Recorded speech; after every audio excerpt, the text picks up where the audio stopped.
15 अगस्त 2026 को भारत अपना 80वां जो इंडिपेंडेंस डे मनाएगा। 79 साल पूरे हो चुके हैं देश को आज़ाद हुए। फिर से तिरंगा लहराया जाएगा, राष्ट्रगान गाएंगे और आज़ादी का जश्न मनाएंगे। लेकिन इस जश्न के बीच एक सवाल जो बहुत ही ज़रूरी है कि क्या देश का आज़ाद होना ही सिर्फ एक आज़ादी कहलाता है, या फिर उस देश के हर एक नागरिक का सम्मान, उसे उसकी बुनियादी जो हक हैं वो मिलना भी एक आज़ादी कहलाता है। क्योंकि अभी देखा जाए भारत के अलग अलग हिस्सों में से बहुत सी तस्वीरें सामने आ रही हैं जो इस आज़ादी शब्द पर सवाल खड़े कर रही हैं। राजस्थान की बात करते हैं, वहाँ के बच्चे लगातार प्रोटेस्ट कर रहे हैं। जो बेसिक उनकी अमेनिटीज़ है स्कूल के लिए, स्कूल में उन्हें बेसिक फैसिलिटीज़ नहीं मिल रही। जो बोलने और सुनने में असमर्थ बच्चे हैं वो भी अपना हौसला बुलंद करते हुए सरकार से सवाल पूछ रहे हैं कि क्या यही हमारा फ्यूचर है, कि क्या यही हमारी सुविधाएं हैं। यहाँ पर हम पढ़ना चाहते हैं, वहाँ पर हमें पढ़ाई के लिए सुविधाएं नहीं मिल रही, टीचर्स नहीं पूरे मिल रहे, स्कूल की इमारतें जंजर तक हो चुकी हैं। राजस्थान की हाईकोर्ट ने उन इमारतों के लिए खुद चिंता जताई, लेकिन सिर्फ चिंता जताना काफ़ी है। जहाँ पर बच्चे पढ़ते हैं, जहाँ पर बच्चों का फ्यूचर बनता है, वहाँ की इमारतें ही सही नहीं, बच्चे मजबूर हैं खुले आसमान में पढ़ने के लिए, पेड़ों के नीचे पढ़ने के लिए। ये तस्वीरें साफ दिखाती हैं कि भारत आज़ाद है।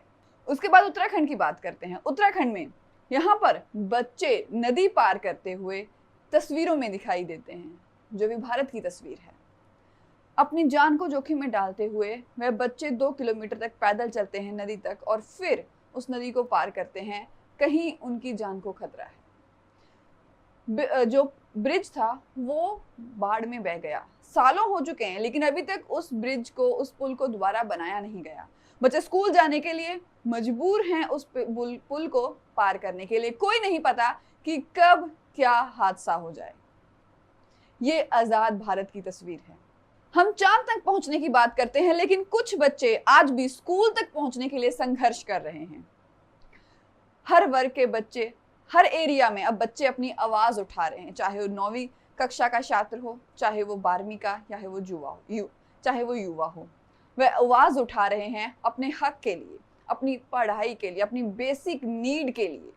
तो सोचिए, जिन बच्चों के हाथों में किताबें होनी चाहिए वह आज धरने लगा रहे हैं, प्रदर्शन कर रहे हैं अपनी मांग के लिए। तो सोचिए, अगर जिन बच्चों के हाथों में किताबें होनी चाहिए, अगर वही बच्चे धरने प्रदर्शन कर रहे हों, तो हमें सवाल सरकार से पूछना चाहिए, व्यवस्था से पूछना चाहिए कि क्या यही आज़ाद भारत की तस्वीर है। जब बच्चे सरकार से सवाल करते हैं, सरकार से मांग रखते हैं, दिल्ली के जैसे जंतर मंत्र में आवाज उठाई गई, तब उनको जवाब मिला लाठीचार्ज से। तब उन बच्चों, उन विद्यार्थियों को, उन लड़कियों को जवाब मिला अलग जो स्टेटमेंट से। बहुत ही स्टेटमेंट्स दी गई, कभी गटर जनरेशन बोला गया, कभी उनको एंटी नेशनल तक बोला गया। वो उसी नेशन के बच्चे हैं जो सवाल उठा रहे हैं, जो आवाज़ उठा रहे हैं, जो मांग रख रहे हैं अकाउंटेबिलिटी पर, अपने खुद के फ्यूचर के लिए। झारखंड की बात करते हैं, वहां पर भी जो परीक्षाओं गड़बड़ियों का मसला अभी भी चल रहा है। विद्यार्थी आवाज़ उठा रहे हैं, विद्यार्थी अपनी मांग रख रहे हैं। लेकिन क्या होता है, जब वे संसद, जब वे विधानसभा की ओर मार्च करते हैं, तब उन्हें सवालों के जवाब तो नहीं मिलते, लेकिन लाठीचार्ज, आंसू गैस के गोले जरूर मिलते हैं। ये आज़ाद भारत की तस्वीर है। ऐसी बहुत सी तस्वीरें हैं, लेकिन हमने आपको बहुत कम तस्वीरें दिखाई हैं। अब यहाँ पर सवाल ये नहीं है कि वहाँ प्रदर्शनकारी सही थे या पुलिस प्रशासन सही था। सवाल ये है कि विद्यार्थियों के फ्यूचर के साथ क्यों खिलवाड़ हो रहा है। सोचिए, जिसके लिए बच्चों ने सालों भर मेहनत की, पेरेंट्स ने अपने बच्चों का इन्वेस्ट किया, टाइम बच्चों ने इन्वेस्ट किया, वहीं अगर परीक्षा प्रणाली भरोसा ना दे पाए, तो सड़कों पर ना आए, तो विद्यार्थी कहाँ जाए। अगर परीक्षा ही भरोसेमंद ना रहे तो विद्यार्थी आवाज उठाए, क्योंकि यही तो खूबसूरती है लोकतंत्र की, कि नागरिक अपना सवाल पूछ सकता है, नागरिक को सवाल पूछने का हक है। लेकिन वहीं पर परीक्षा सरकार की भी रहती है कि क्या सरकार वह सवाल सुनती भी है, कि क्या सरकार उस सवाल का जवाब दे पाती है। क्योंकि आजादी का मतलब सिर्फ ये नहीं कि विदेशी शासन से मुक्ति मिलना। आजादी का मतलब है विद्यार्थी अच्छा पढ़े, विद्यार्थी को पढ़ने के लिए अच्छी व्यवस्था मिले, विद्यार्थी जब अपना सवाल करे, नागरिक जब अपना सवाल करे तो उसका उसे जवाब मिले। ये है एक असली आजाद भारत का होना। यहाँ पर बच्चे स्कूल जा पाएं बिना किसी परेशानी के।